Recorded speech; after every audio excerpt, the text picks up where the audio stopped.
அதான் இந்த சத்தம் தாங்க வாழ்நாள் பூரா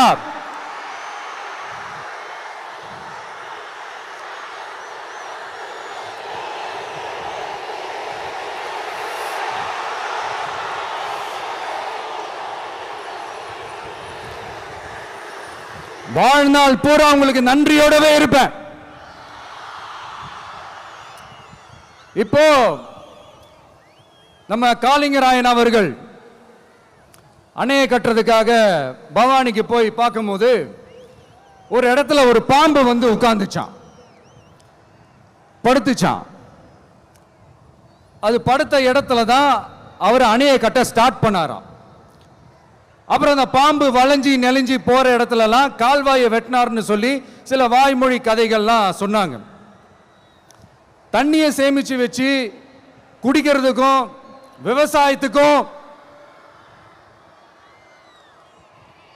தம்பி கீழே இறங்கு, தம்பி கீழே இறங்குப்பா, ப்ளீஸ் கீழே இறங்குப்பா.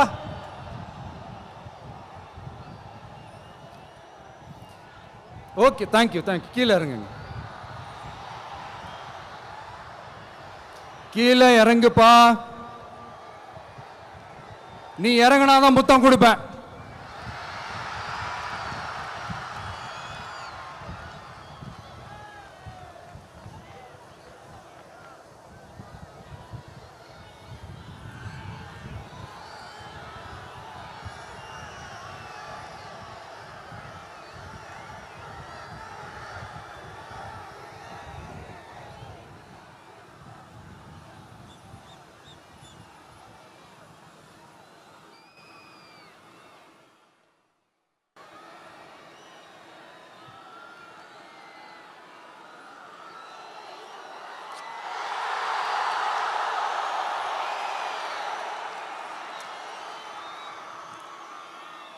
இப்படி தண்ணியை சேமிச்சு வச்சு குடிக்கிறதுக்கும் விவசாயத்துக்கும் வழி வகுக்கிறது எவ்வளவு பெரிய ஒரு நல்ல விஷயம். ஸோ இந்த மாதிரி நல்ல விஷயங்கள்லாம் செஞ்சிட்டு கதைகள் சொன்னா பரவாயில்ல, எதுவுமே செய்யாம கதைகளை மட்டும் அடிச்சு விடுறது எப்படி? அத்திக்கடவு அவிநாசி திட்டத்தை இன்னும் விரிவுபடுத்தினா அந்த 3 மாவட்டத்தில் இருக்கிற லட்சக்கணக்கான மக்களுக்கு எவ்வளவு பிரயோஜனமா இருக்கும்.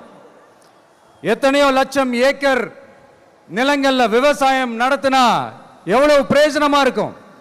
ஏன் அதெல்லாம் பண்ண மாட்டேன்றீங்க? வள்ளுவர் கோட்டத்துக்கு காட்டுற அக்கறைய இங்க மக்கள் வாழ்வாதாரத்தில் கொஞ்சம் காட்டலாம்ல, ஏன் காட்ட மாட்டேன்றீங்க? இங்க என்ன கவர்மெண்ட் நடத்துறாங்களா இல்ல கண்காட்சி நடத்துறாங்களா? இந்த 21ஆம் நூற்றாண்டிலே மக்களை பத்தி எதுவுமே யோசிக்கிறது இல்ல. ஆனா அந்த காலத்திலேயே இது எல்லாத்தையும் பத்தி யோசிச்ச மக்களை பத்தி, குடிக்கிற தண்ணியை பத்தி, விவசாயத்தை பத்தி, அணை கட்டுறதை பத்தி, கால்வாய் வெட்டுறதை பத்தி, இதெல்லாம் எங்கிருந்து? பவானியிலிருந்து நொய்யலாறு வரைக்கும் கால்வாய் வெட்டி இது எல்லாத்தையும் பத்தி யோசிச்ச காளிங்கராயன் அவர்களுக்கு கோடி கும்பிடு போட்டாலும் பார்த்தாதுங்க.